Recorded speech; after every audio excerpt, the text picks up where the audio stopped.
Tara, gawa naman tayo ng seafood paella. Let's go!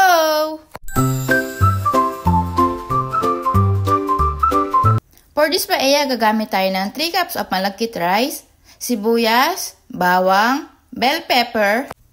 Maglalagay rin tayo ng shrimp, tahong, and pusit.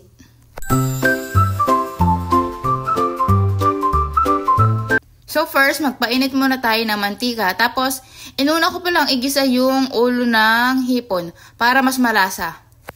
Then, ayan, mix-mix mo lang hanggang sa maging orange na yung pinakaulo ng hipon. Tapos, pwede na natin ilagay yung sibuyas at bawang.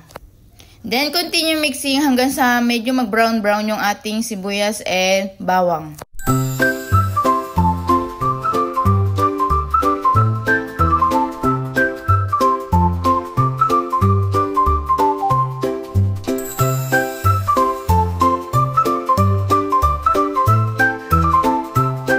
Then, maglalagay rin tayo ng bell pepper. Tapos, hinaluan ko na rin siya ng konting pusit para maging mas malasa yung magiging sauce natin kapag nilagay na natin yung malagkit.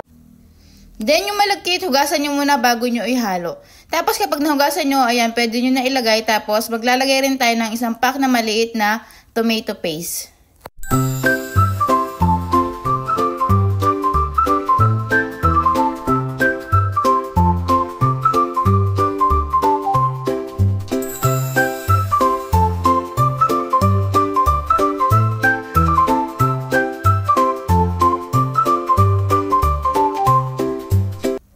Then, kapag nalagay nyo na yung tomato paste, ayan, mag-add lang kayo ng water, then i-mix nyo lang ulit. Mag-add kayo ng water hanggang sa maging enough na para maluto yung pinaka-malagkit natin. Tapos, i-cover nyo lang. Then, hintayin lang natin siyang kumulo, tapos balikan natin mamaya.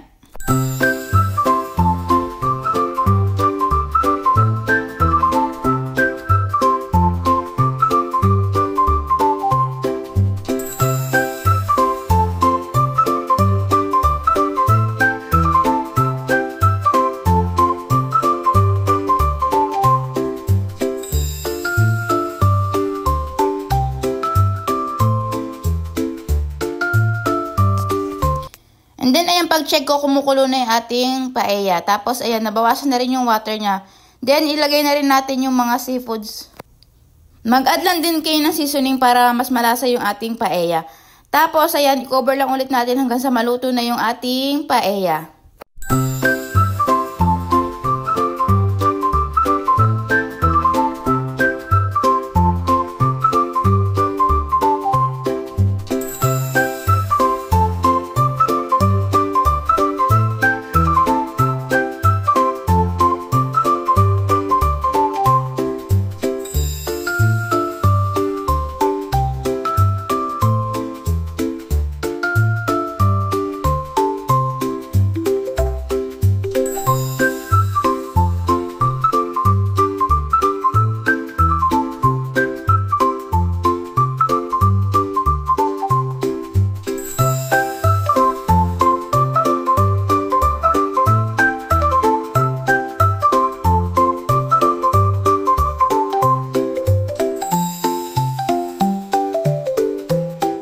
At ito na po ang ating seafood paella.